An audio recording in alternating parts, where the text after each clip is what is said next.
So hello everyone, welcome to newspaper decoded. और आज हम देख लेते हैं 16 मई का अपना न्यूज़पेपर और इम्पॉर्टेंट न्यूज़। तो जो फर्स्ट न्यूज़ है वो बेसिकली अभी राजनाथ सिंह जी तो बदानी बाग कैंटोनमेंट श्रीनगर पहुँचे हैं। वहाँ पे इन्होंने जाके स्पीच दिया सबके सामने और बोला कि जो है पाकिस्तान को एक रोग नेशन बताया।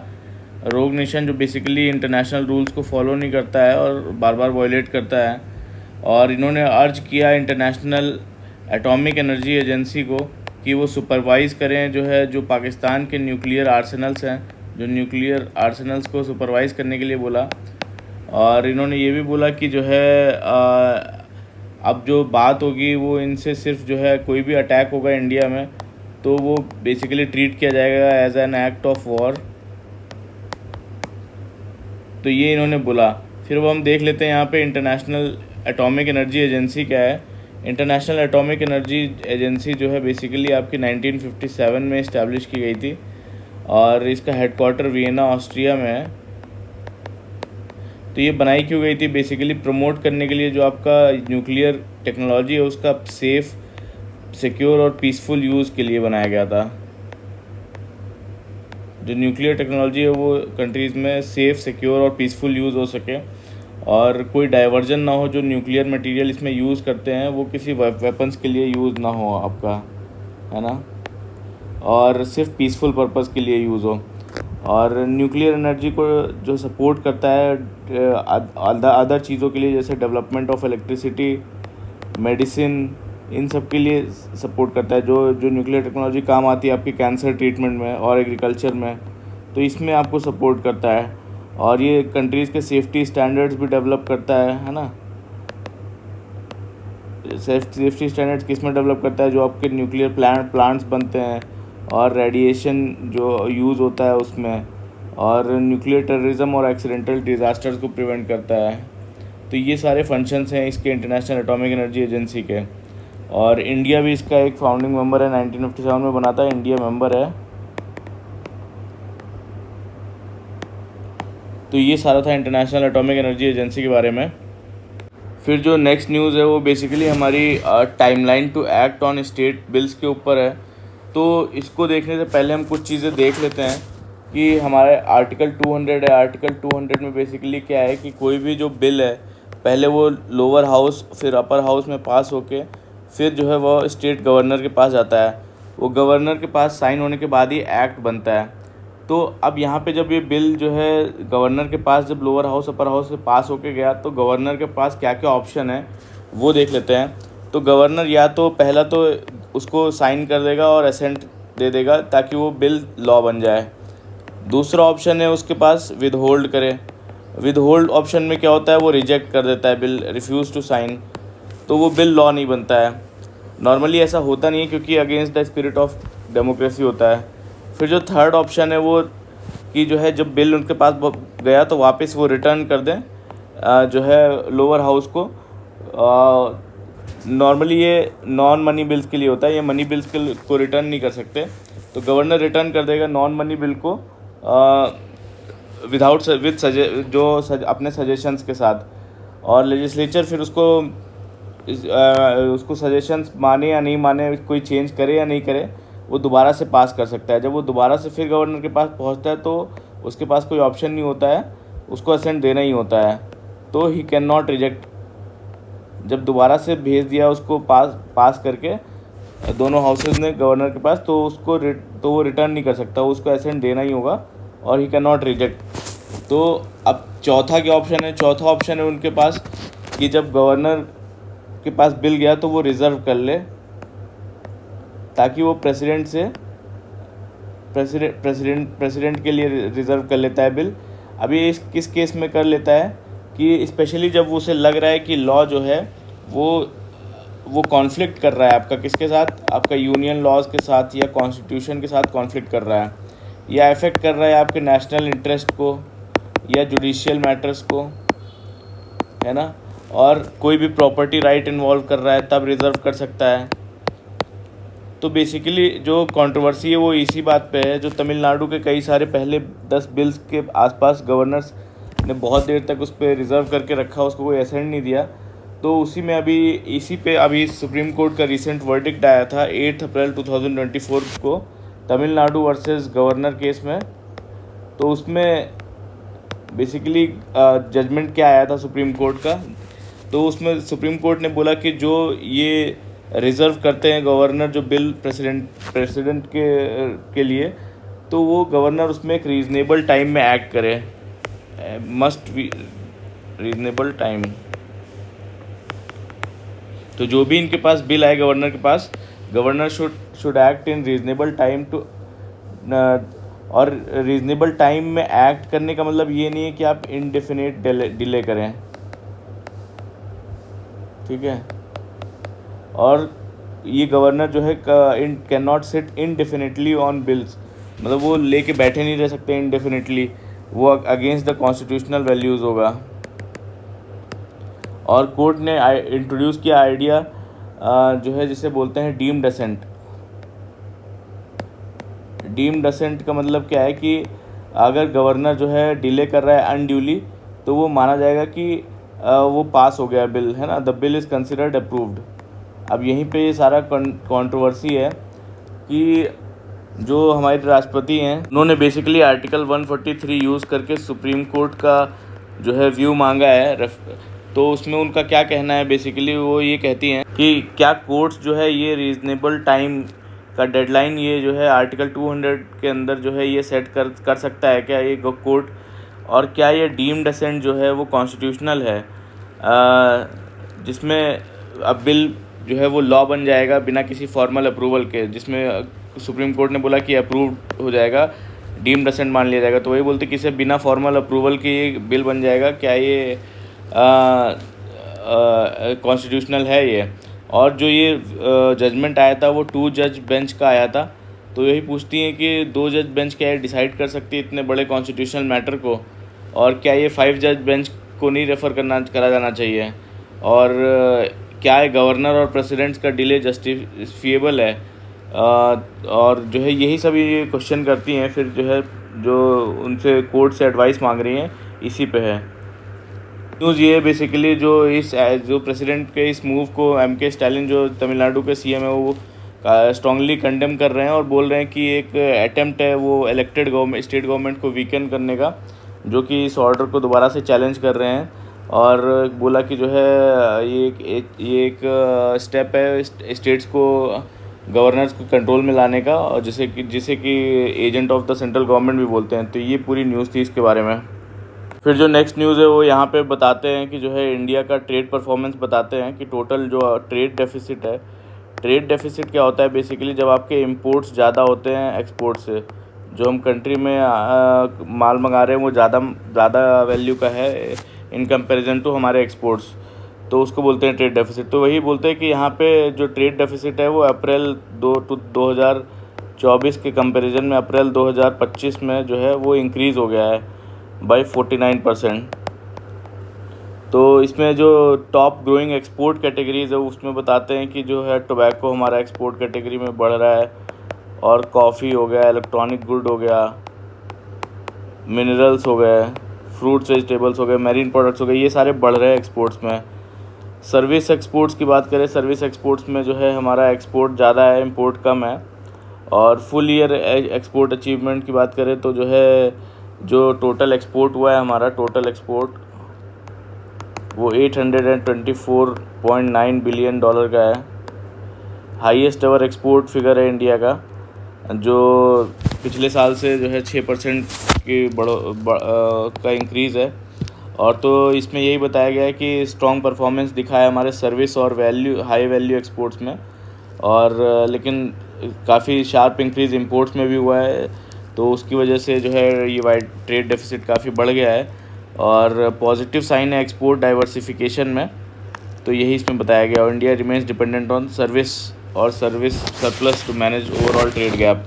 फिर जो नेक्स्ट न्यूज़ है वो बेसिकली यहाँ पे सुप्रीम कोर्ट तेलंगाना गवर्नमेंट को बोल रही है कि रिस्टोर करना है गाचीबौली फॉरेस्ट को, या फिर रिस्क जेल फॉर ऑफिशियल्स। तो इसमें हुआ क्या था बेसिकली, तेलंगाना गवर्नमेंट ने जो है गाचीबौली फॉरेस्ट जो है उसमें 104 एकड़ जो है वो फॉरेस्ट बहुत मात्रा में जो है काटा फॉर IT इंफ्रास्ट्रक्चर प्रोजेक्ट के लिए। तो उसमें सुप्रीम कोर्ट ने वार्न किया तेलंगाना को कि रीस्टोर कर दो फॉरेस्ट, या फिर चीफ सेक्रेटरी और 6 ऑफिशियल्स में फेस जेल।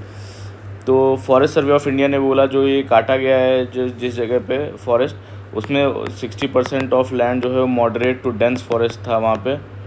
और तो इनिशियली स्टेट ने डिनाई किया था कि वहाँ कोई फॉरेस्ट लैंड है वो। तो यही बेसिकली मैटर है। फिर जो नेक्स्ट न्यूज़ है वो बेसिकली महादई रिवर को लेके है, जो प्रोटेस्ट चल रहे हैं गोवा में उसको लेके। तो ये एक लॉन्ग सोर्स ऑफ कॉन्फ्लिक्ट है बिटवीन कर्नाटका एंड गोवा, इस रिवर का, कर्नाटका एंड गोवा। तो इसके लिए महादई वाटर डिस्प्यूट ट्राइब्यूनल भी बना था। 5 साल पहले इसका वर्डिक्ट आया था, जिसमें कि इन्होंने इसकी फाइंडिंग्स थी कि जो है जो Mahadayi water dispute tribunal approve जो डाइवर्जन प्लान है कर्नाटका का, वो बहुत ज़्यादा सिग्निफिकेंटली अफेक्ट नहीं करेगा गोवा को।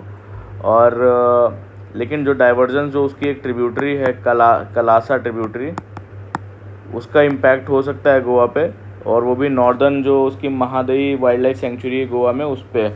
तो इसलिए ये प्रोटेस्ट हो रहा है पूरा कर्नाटका और गोवा के बीच में। फिर जो नेक्स्ट न्यूज़ है वो बेसिकली जो हमारा आर्टिकल 120 को लेके, जो आर्टिकल 200 को लेके जो प्रेसिडेंट ने अभी रेफरेंस मांगा है, जो रीसेंट जजमेंट आया था इसमें कि जब कोई गवर्नर किसी बिल को अपने पास रिज़र्व कर लेते हैं प्रेसिडेंट के लिए और इनडेफिनेटली उसमें बैठ जाते हैं, तो वो डीम्ड पास माना जाता है।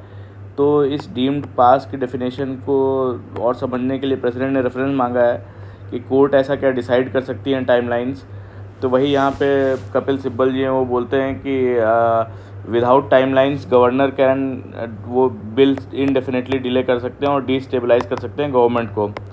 तो जबकि यहाँ पे दूसरी साइड जो है जस्टिस कॉल हैं, वो बोलते हैं कि ये जो प्रेसिडेंट ने रेफरेंस मांगा है कोर्ट से इसके बारे में, वो वैलिड है, बिकॉज ये एक कॉन्स्टिट्यूशनल क्वेश्चन है और जिसमें कोर्ट का ओपिनियन ज़रूरी है।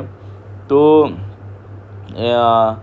ये ऐसे इस चीज़ को ऐसे देखते हैं कि इसका जो ओपिनियन मिलेगा वो फ्यूचर के कॉन्फ्लिक्ट्स को एंड करेगा और गुड इनफ होगा टू क्लैरिफाई दिस लॉ। तो दोनों में ये कंट्रास्ट बताया गया व्यूज़ में इसमें। और हम आर्टिकल 200 के बारे में ऊपर न्यूज़ में पूरा कॉम्प्रिहेंसिवली कवर कर चुके हैं, ऊपर जाके आप प्लीज़ देख सकते हैं इसको। फिर यहाँ पे नेक्स्ट न्यूज़ में बेसिकली यूएन ने इंक्वायरी शुरू की है जो रोहिंग्या रिफ्यूजीज़ को इंडियन नेवल शिप से बोल रहा है कि अंडमान निकोबार सी में जो है वो फोर्स करके उतार दिया गया। तो वही यूएन बोल रहा है कि बहुत सीरियस इशू है और किसी भी तरह का इनह्यूमन या लाइफ थ्रेटनिंग ट्रीटमेंट नहीं होना चाहिए। तो अब ये रोहिंग्याज़ हैं कौन? रोहिंग्याज़ बेसिकली एक मुस्लिम कम्युनिटी है जो म्यांमार की है और ये राखीनी स्टेट में रहते हैं। उनका मतलब उनकी कोई सिटीज़नशिप नहीं दी गई उन्हें और एकदम स्टेटलेस माना जाता है इनको, और इनके साथ ह्यूमन राइट अब्यूज़ भी होता है। तो इसकी वजह से वो दूसरे कंट्रीज़ में रिफ्यूजीज़ बन के आए हैं, तो इसलिए बेसिकली ये सारा हो रहा है। फिर जो नेक्स्ट न्यूज़ है वो बेसिकली यहाँ पे हमारा जो पाकिस्तान ने कहा है कि वो इंडस वाटर ट्रीटी पर टॉक्स के लिए करने को तैयार हैं। जब उन्होंने एक लेटर भेज के ये बोला और हमारे वाटर सेक्रेटरी को। तो अभी ऑपरेशन जो पहलगाम टेरर अटैक हुआ था उसके बाद इंडस वाटर ट्रीटी को अबेयंस में डाल दिया गया था। तो अब ये इंडस वाटर ट्रीटी है क्या? बेसिकली 1960 में वर्ल्ड बैंक द्वारा ब्रोकर की गई थी, जिसमें जो इंडस रिवर सिस्टम है हमारा, उसमें उसकी जो 3 ईस्टर्न रिवर्स हैं, 3 ईस्टर्न रिवर्स जो कि चेनाब ईस्टर्न रिवर्स, रावी, ब्यास और सतलज, इसका कंट्रोल इंडिया को मिला था। और जो 3 वेस्टर्न रिवर्स हैं जैसे इंडस, झेलम और चेनाब, तो इनका कंट्रोल पाकिस्तान को मिला था। तो इंडिया जो है ये जो वेस्टर्न रिवर्स हैं उन पे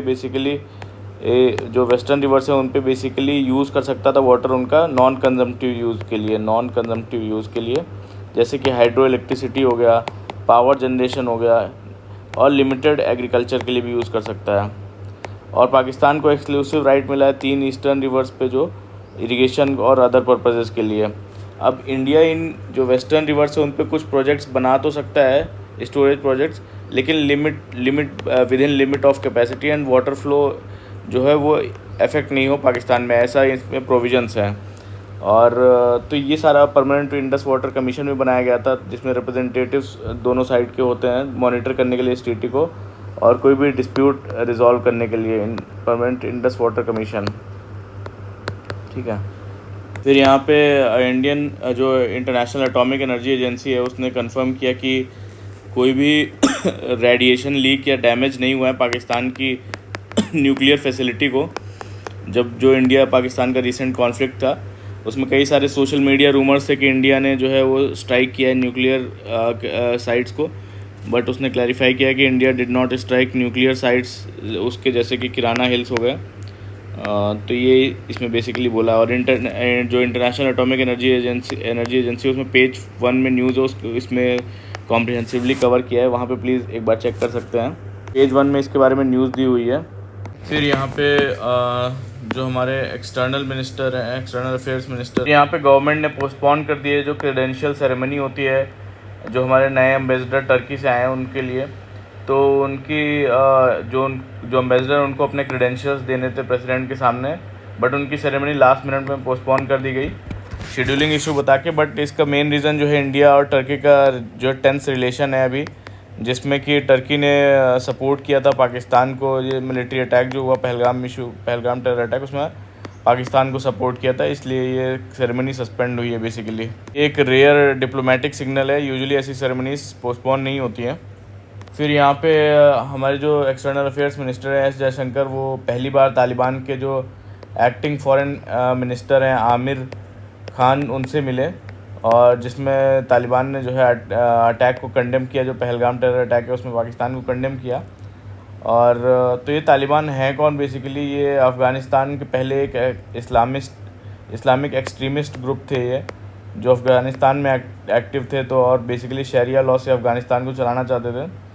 तो बट 2021 के बाद जो है जब यूएस ट्रूप्स वहाँ से निकल गए तो फिर अफ़गानिस्तान का फिर से वहाँ पे कंट्रोल आ गया। और आज भी जो है ज़्यादातर जो है कंट्रीज़ जो तालिबान को ऑफिशियली रिकॉग्नाइज़ नहीं करते हैं। इंडिया भी तालिबान को ऑफिशियली रिकॉग्नाइज़ नहीं करता है, बट अफ़गान लोगों की मदद के लिए कुछ लिमिटेड कॉन्टैक्ट रखता है। तो ये बेसिकली इसके बारे में था। फिर ये गवर्नमेंट यहाँ पे हमारा पहलगाम टेरर अटैक है उसके बाद जो हुआ था, जो उसके बाद में मल्टी पार्टी डेलीगेशन भेजने का प्लानिंग में है। मल्टी पार्टी डेलीगेशन जिसमें दुनिया के को जो है इंडिया का पॉइंट ऑफ व्यू सबको बताएगा जो डेलीगेशन होगा। और ये 23 मई को डिफरेंट कंट्रीज जाएंगे, जहाँ गवर्नमेंट और सिविल सोसाइटीज़ से मिलकर जो टेररिज्म है उसमें इंडिया का इंस्टेंस बताएंगे ये। फिर यहाँ फॉर्मर डिफेंस सेक्रेटरी जो हैं हमारे अजय कुमार जी, वो चेयरमैन बेसिकली अपॉइंट हो गए हैं यूपीएससी के, न्यू चेयरमैन कल। इनका जो टेन्योर रहता है वो बेसिकली 6 ईयर्स। यूपीएससी के चेयरमैन का कितना रहता है, 6 ईयर्स या टिल द एज ऑफ 65, जो भी इनमें से पहले आ जाए वो।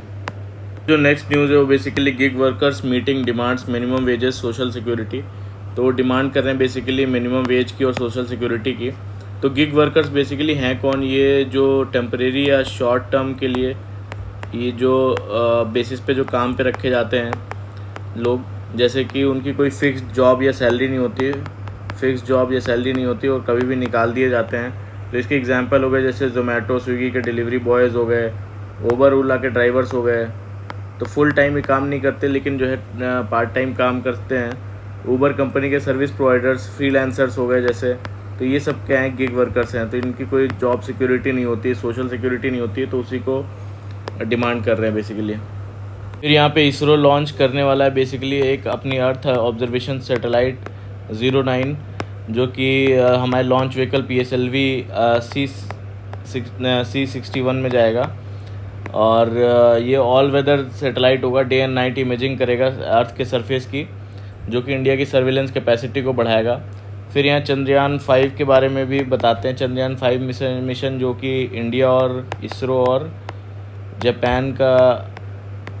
जापान की जैक्सा ने अपनी 3rd मीटिंग की चंद्रयान 5 के लिए बेंगलुरु में। ऑब्जेक्टिव क्या है, लूनर जो वाटर है, जो मून का वाटर है, वॉलेटाइल मटेरियल है और मून के साउथ पोल पे, उसको स्टडी करना। तो अब ये कैरी किस पे किया जाएगा, बेसिकली जो उनका जापान का जो H324L रॉकेट है उस पे ये लॉन्च किया जाएगा, ठीक है, H324 लॉन्च पे। तो इसरो क्या करेगा, इसका जो है लूनर का लैंडर बनाएगा, और जापान क्या करेगा, ये इसका रोवर बनाएगा। ठीक है। लैंडर क्या होता है, बेसिकली एक स्पेस क्राफ्ट होता है जो कि किसी भी सेलेस्टियल बॉडी जैसे मून पे है वहाँ पे वो टच डाउन करेगा वहाँ पे, और जेंटली सरफेस पे जो है वो लैंड करेगा। रोवर क्या होता है, रोवर बेसिकली इसमें से फिर एक रोबोट निकलता है, और तो वो उसके सरफेस पे वो चल सकता है और कलेक्ट कर सकता है डेटा और सैंपल्स को, तो वो रोवर होता है बेसिकली। देख लेते हैं हमारे पास जो लॉन्च व्हीकल है, ये PSLV क्या है, बेसिकली लॉन्च व्हीकल है। लॉन्च व्हीकल अपने पास जैसे PSLV है, GSLV है। तो PSLV जो है आपका वो 4 स्टेज होता है, सॉलिड और लिक्विड फ्यूल ऑल्टरनेट है इसमें, है ना। और GSLV जो होता है वो आपका 3 स्टेज होता है, सॉलिड, लिक्विड और क्रायोजेनिक। जो 3rd स्टेज होता है इसका वो क्रायोजेनिक फेज़ होता है। तो जो आपका चंद्रयान 1 में यूज़ हुआ था वो लॉन्च व्हीकल PSLV हुआ था। उसके बाद जो चंद्रयान 2 हुआ, 3 हुआ, ये सब इसमें GSLV यूज़ हुआ, क्योंकि ज़्यादा हैवी पेलोड्स ले जा सकता है। फिर जो नेक्स्ट है वो बेसिकली यहाँ पे हमारे सुप्रीम कोर्ट ने रीइटरेट किया है कि जो हमारा राइट टू डिजिटल एक्सेस है, राइट टू डिजिटल एक्सेस, वो फंडामेंटल राइट है हमारे आर्टिकल 21 के अंडर। तो सुप्रीम कोर्ट ने यही बताया इसमें कि जो है जो डिजिटल एक्सेस है, इंक्लूजिंग जो डिजिटल KYC होता है, digital KYC, know your customer process, उसको एक्सेसिबल बनाना चाहिए आपके जो पर्सन विद डिसेबिलिटीज़ हैं उनके लिए। और फिर वही बताया कि जो है जो हमारा राइट टू डिजिटल एक्सेस है वो फंडामेंटल राइट है अंडर आर्टिकल 21। और इंडिया का जो rights of person with disability act है, right of person with disability act, तो उसमें मैंडेट किया गया कि गवर्नमेंट को ऐसे मेजर लेने के लिए जिसमें कि उनके लिए बेसिकली एक्सेसिबिलिटी इंक्रीज़ करना मीडिया और इलेक्ट्रॉनिक्स गुड में भी।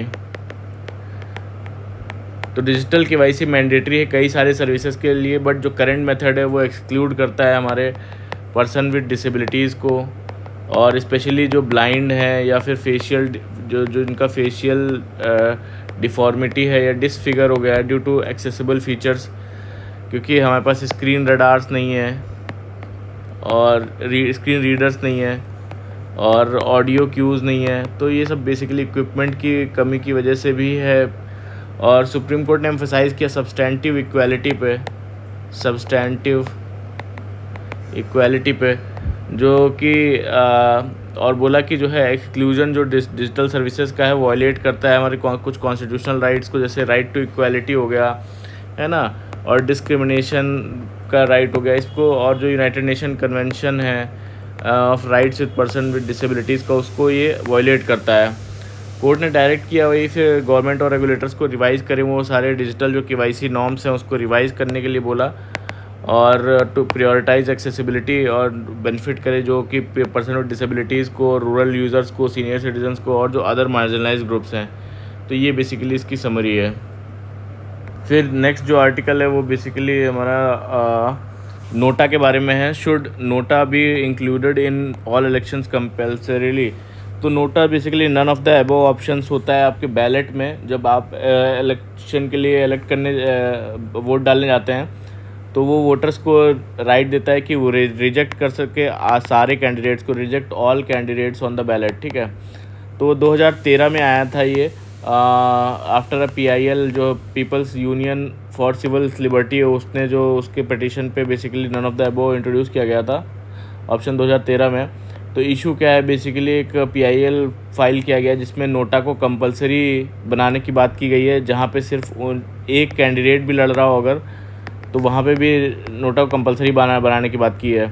तो इलेक्शन कमीशन का क्या स्टैंड है बेसिकली, तो बोलता है कि जो है वो अपोज़ करता है इसको कि जो है वो नोटा कंपलसरी बनाने के लिए सिंगल कैंडिडेट इलेक्शंस में, और बोलता है इसके लिए लीगल चेंजेस रिक्वायर्ड होंगे जो है आपको इसको इम्प्लीमेंट करने के लिए।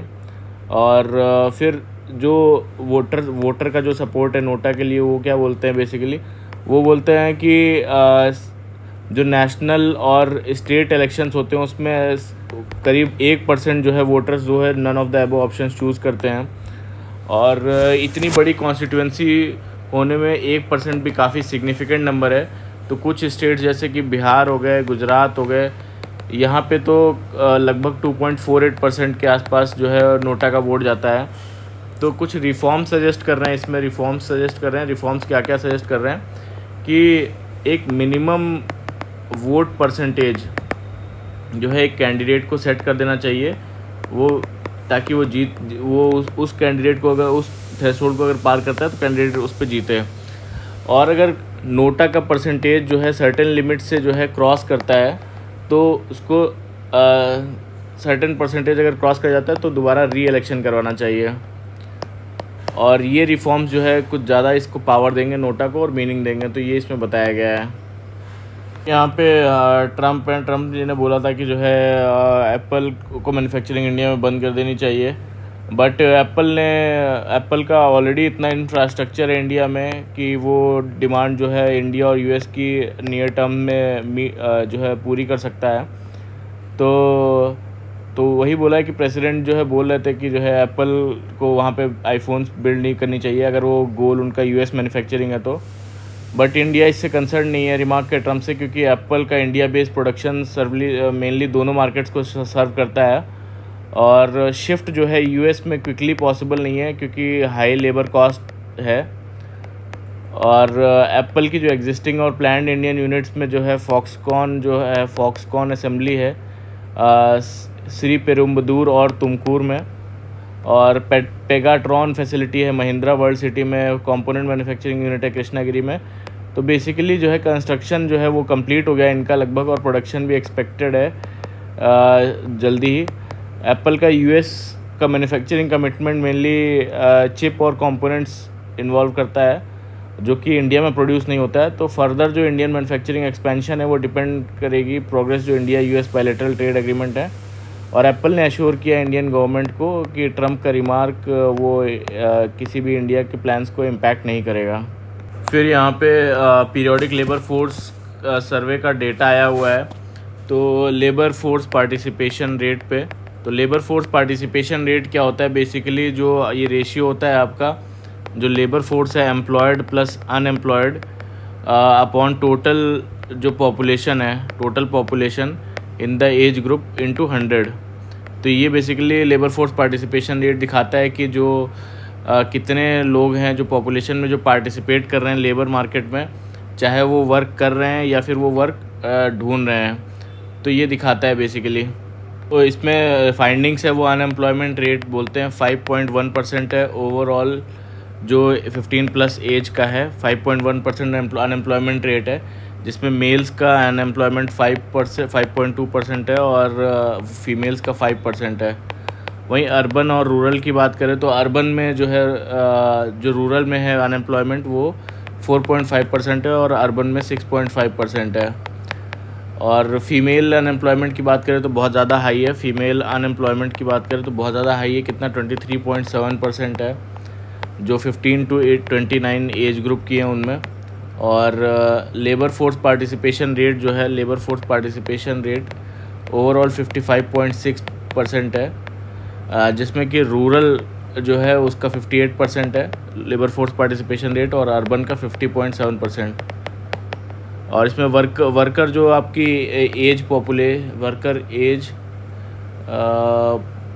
वर्कर पॉपुलेशन रेशियो भी बताया है। वर्कर पॉपुलेशन रेशियो के बारे में क्या बताया कि रूरल में जो वर्कर पॉपुलेशन रेशियो है 55.4% है, अर्बन में 47.4% है। तो ओवरऑल अगर देखा जाए तो 52.8% जो वर्कर पॉपुलेशन रेशियो है। तो अब जो है कंसर्न्स क्या क्या हैं वो बताए जाते हैं। कंसर्न्स इसमें ये बताया जाता है कि ये डेटा जो है वो क्या सच में जो है हमें बेटर पॉलिसी फॉर्मुलेट करने में हेल्प करेगा, और हमें फोकस करने की ज़रूरत है स्किल्ड और अनस्किल्ड दोनों वर्कर्स पे। और जो लैक ऑफ इन्फॉर्मेशन है वो गवर्नमेंट की जो इफ़ेक्टिवनेस है स्कीम्स जैसे कि एमजी नरेगा हो गया उस पर क्वेश्चन रेज करती है। और वेज डेटा भी मिसिंग है, तो उसको भी इनकॉर्पोरेट करना चाहिए, जो आपका वेज डेटा है उसको भी इनकॉर्पोरेट करना चाहिए इसमें। फिर यहाँ पे जो नेक्स्ट है वो बेसिकली आपका एक कंसाइज समरी दी हुई है की पॉइंट्स के बारे में, जो अकाउंट एग्रीगेटर्स होते हैं उनके बारे में, और जो प्रपोज जो कंसेंट जो मैनेजर फ्रेमवर्क है उसके बारे में under digital personal data protection act 2023 23। तो अब ये अकाउंट एग्रीगेटर्स होते क्या हैं बेसिकली, ये मल्टी रेगुलेटर इनिशिएटिव है, मल्टी रेगुलेटर इनिशिएटिव, जिसमें कि कौन कौन रेगुलेट करता है, ये basically RBI, SEBI, IRDAI insurance regulatory fund और PFRDA pension fund regulatory authority है ना। तो ये सब रेगुलेट करते हैं। ये 2016 में आया था ये कॉन्सेप्ट अकाउंट एग्रीगेटर, जिसमें ये इनेबल करता है किसी भी इंडिविजुअल को कि वो अपना कंसेंट दे सके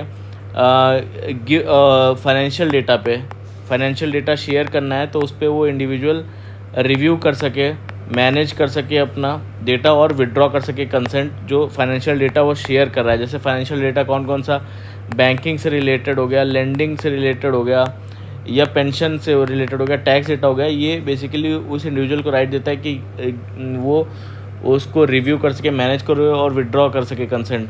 तो ये बेसिकली एक टाइप से सिक्योर और रियल टाइम शेयरिंग के लिए है ये डेटा बिटवीन दीज एजेंसीज़, और बेटर कस्टमर सर्विस और एफिशिएंसी और इनोवेशन को मेंटेन करने के लिए। तो ये सिस्टम जो है काफ़ी वाइड स्केल पे अडॉप्ट किया गया था।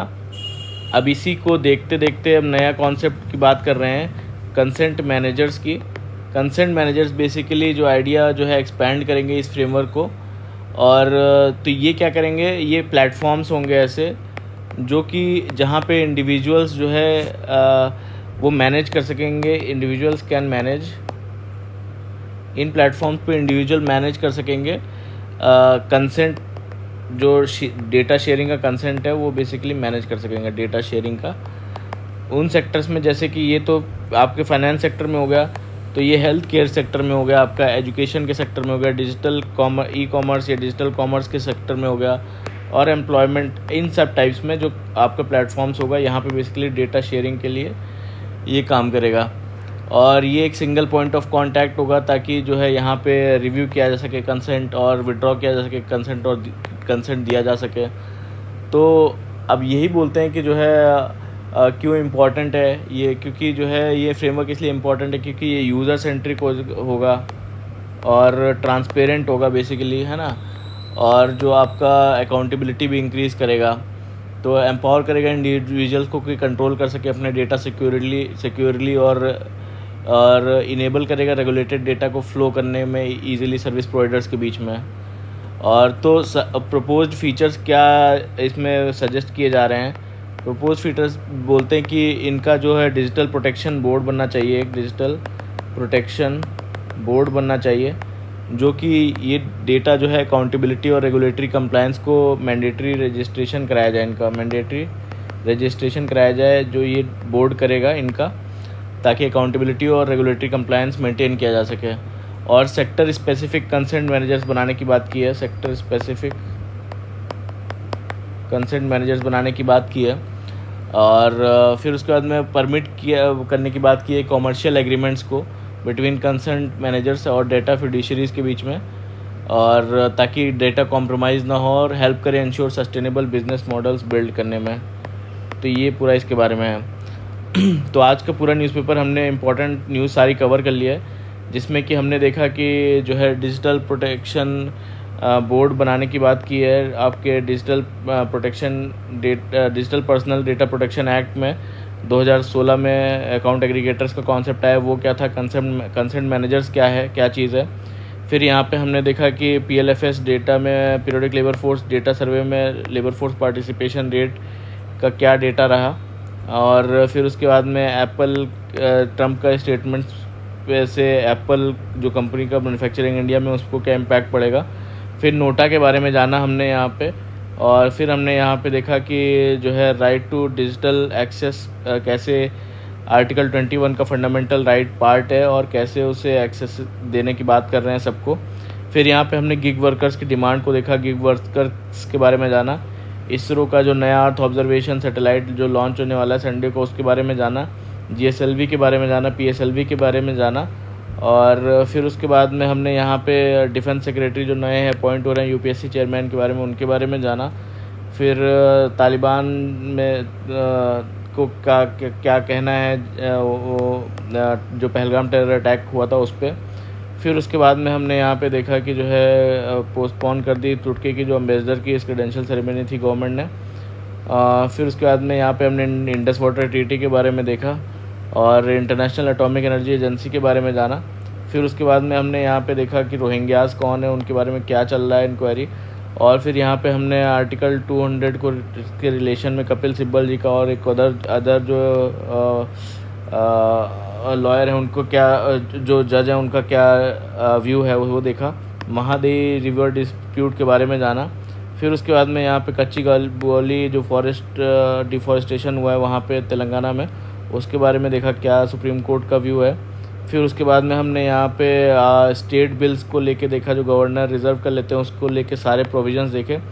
फिर हमने यहाँ पे देखा कि ट्रेड डेफिसिट कैसे ग्रो हो रहा है इंडिया में अप्रैल में मर्चेंडाइज इंपोर्ट्स में, और कैसे एक्सपोर्ट्स में डाइवर्सिफिकेशन हो रहा है। फिर यहाँ पे हमने इंटरनेशनल जो एटॉमिक एनर्जी एजेंसी है उसके बारे में सारे प्रोविजंस जाने।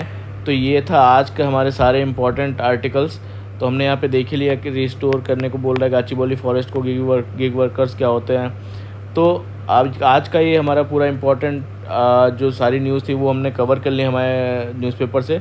तो प्लीज़ अगर अच्छा लगा हो तो प्लीज़ लाइक करिएगा, कमेंट करिएगा और सब्सक्राइब करिएगा। और मैं पूरा न्यूज़पेपर आपके सामने ही कवर कर देता हूँ जो सारी इंपॉर्टेंट न्यूज़ रहती हैं, तो इससे भी आपको भी कॉन्फिडेंस रहेगा कि पूरा न्यूज़पेपर कवर हो गया है और कुछ भी आपका छूटा नहीं है। So thank you very much.